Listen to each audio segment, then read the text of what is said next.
Good morning, ladies and gentlemen. We are at Ugenya High School, and some of the things that we are doing for Ugenya High School this year, we are making their school magazine for the year 2025. Apparently, we had done their magazine also last year, and of course, it was one of the best magazines in this part of the country, that is Siaya County. In 2024, we introduced a segment in our work that we do with schools, and that segment has proven to be one of the best. That is schools documentary. Now, documenting school process has proven to be one of the innovative ways where school can use to now show what is happening in their schools. We did this for Moi Kapsowar in Ugenya, done this for Kapsabet Boys High School. We did this for Kisumu Girls last year, for Samoe Boys High School in Nandi. We did this for Koilel Forces Academy, not to forget Nyamira Boys all the way in Nyamira County. We did some work for Ugenya High School, but this year it's going to be a little bit elaborate. So we are here to document the processes that happen in Ugenya High School. From that content, we'll be able to have one of the most powerful documentaries from this institution.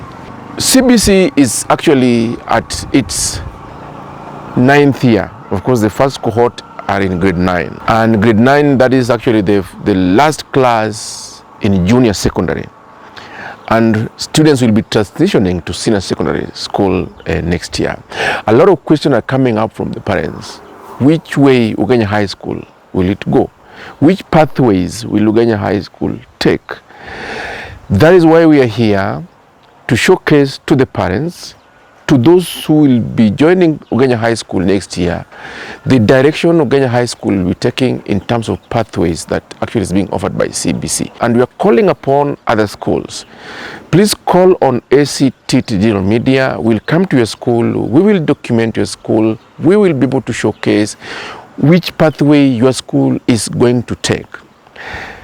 Don't forget, or of interest is, we are doing documentary for schools at no cost. We don't charge schools. But of course, they say terms and conditions apply. What we do is we give complimentary documentary.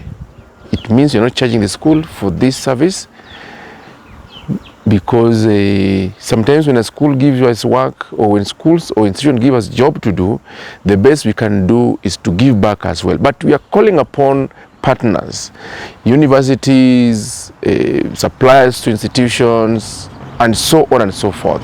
Please come and be able to partner with us, because the content we are just about to release will be one of the best content that focuses on education institution that partners and advertisers can actually take advantage of and be able to be exposed out there. So we call on partners wherever you are, those partners in Nairobi, university, TVET institutions, and actually we are very happy that one of the TVET institutions actually has partnered with us, that is Siaya Institute of Technology. The principal of Siaya Institute of Technology, Mr. Randa, actually just told us that he needed to partner with us, and these are some of the content that we'll also be able to showcase during this year's 2024 Form 4 Leavers Mentorship Festival. Now, Form 4 Leavers Mentorship Festival is a cumulative of events that we've done in schools since 2018. We've worked with schools since 2018, and the children have been asking us, what more can we be able to do for them so that they can be able to position themselves, especially for the outside world. And that is why we came out with the 2024 Form 4 Leavers Mentorship Festival. Initially, it was supposed to happen between the date of 25th to 27th, but due to technical issues, we postponed it.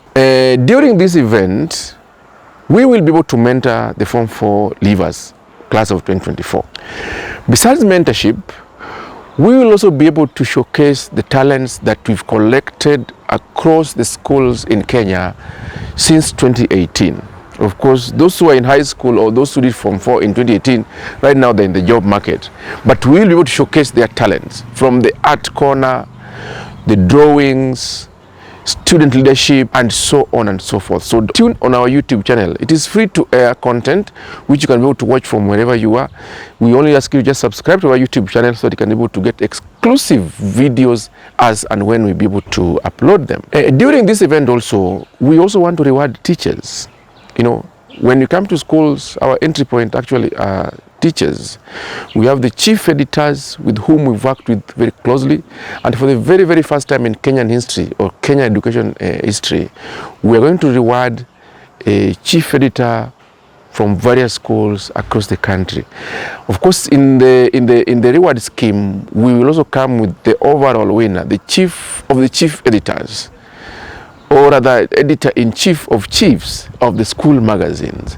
This is important because teachers are doing a substantial amount of work in terms of curriculum delivery, and when they're given extra work to do, actually they are also able to deliver. So the chief editors from across the country, this is your opportunity to showcase your content generation skill. This is your opportunity to be seen. This is also your opportunity to actually be heard during this event. On the principle, we'll also be able to reward them based on how we also evaluate them, so that we'll be able to showcase actually what they do there. So thank you so much, and be blessed as we get into Ugenya High School. Just come with me so that you can be able to see the process that actually work in this school. Karibuni sana, and let's go as we tour the school.